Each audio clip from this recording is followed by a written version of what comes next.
Olá, estamos aqui em mais um Minuto de Saúde Mental e hoje vamos falar sobre dependência química de álcool e outras drogas e quando a pessoa para de beber.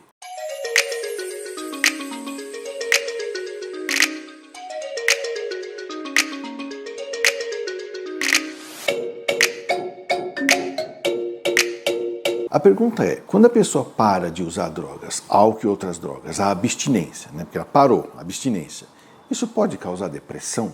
Pode sim, sabe? É uma questão muito interessante, por dois motivos, aliás, vários motivos, são sempre quatro motivos, o biológico, o psicológico, o social e o espiritual. A primeira causa da depressão no alcoólico ou dependente de outras drogas, quando ele para de usar a droga, é que o cérebro deles já estava acostumado a funcionar com aquela substância química psicoativa banhando as suas sinapses, né, neurológicas, né? Quando ela está ausente, é como se ele falasse assim, cadê o neurotransmissor? Então a pessoa tem uma tal de síndrome de abstinência e isso faz com que diminua a produção de certas substâncias que entretinham o cérebro ativo, né, e aumentam aquelas que tentam fazer ele voltar a beber. E isso, ou usar drogas de outros tipos, né? Que álcool também é droga. E ele acaba entrando nesse estado de depressão, né? Com L, que não é a depressão do Cebolinha, né? Da Mônica, não. É porque depletou os outros neurotransmissores que estão tentando se recuperar, se rearranjar para o cérebro voltar a funcionar sem a presença daquela substância química psicoativa, o álcool e outras drogas que eles estavam acostumados. Que nos primeiros 10 dias a gente chama de síndrome de abstinência aguda. E nos próximos 3 anos é a síndrome de abstinência demorada. Demora quase 3 anos, até 3 anos, né? Até 3 anos, quase 3 anos, que o cérebro voltasse a acostumar a funcionar sem a presença da substância química psicoativa que ele fazia de uso exógeno, voluntário, né? E isso faz com que ele possa entrar em depressão do ponto de vista biológico. Do ponto de vista psicológico também, né? Existe uma depressão por mudança súbita de hábitos. Então você imagina que você então, quando as pessoas ficam perguntando pra gente assim, puxa, por que você ficaria triste de não usar uma coisa que está te fazendo mal? Né? Para quem usa, pode fazer mal, mas é muito gostoso. Falar que usar droga não é gostoso, principalmente para um dependente químico, que o efeito de droga nele é muito diferente do que das pessoas, por isso que ele é chamado de alcoólico, de dependente químico, né? Porque o efeito na droga dele é muito diferente, né? Não é igual à população. Tá?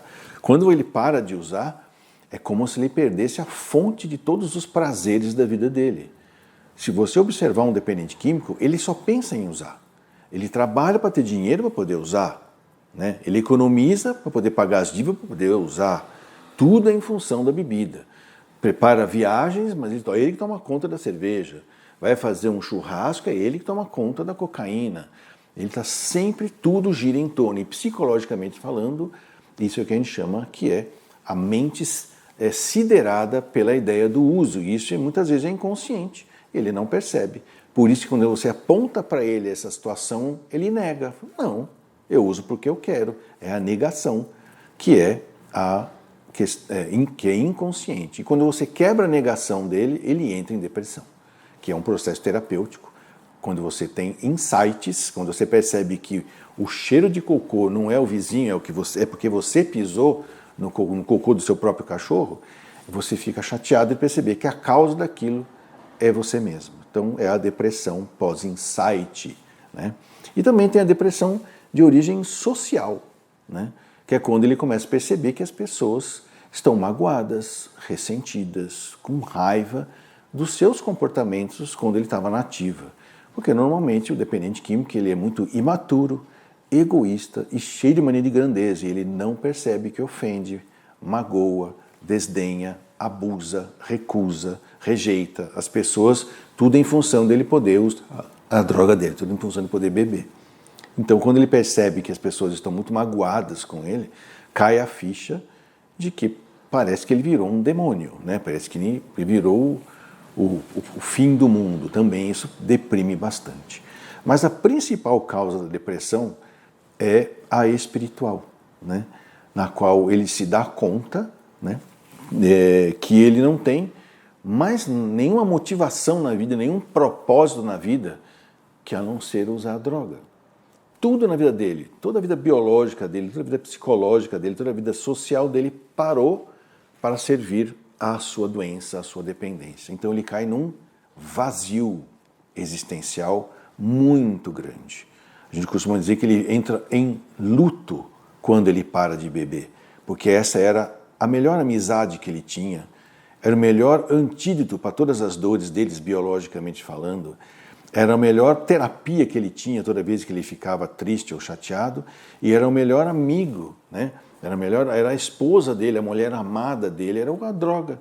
Quando ele não pode mais fazer isso, ele entra em luto e espiritualmente cai num grande vazio. Por isso que o tratamento para a dependência química, que é uma doença, uma compulsão orgânica associada a uma ideia fixa, a recuperação é espiritual. E um grande programa de recuperação que tem como base a espiritualidade é o programa dos 12 Passos dos Anônimos, os Alcoólicos Anônimos e os Narcóticos Anônimos.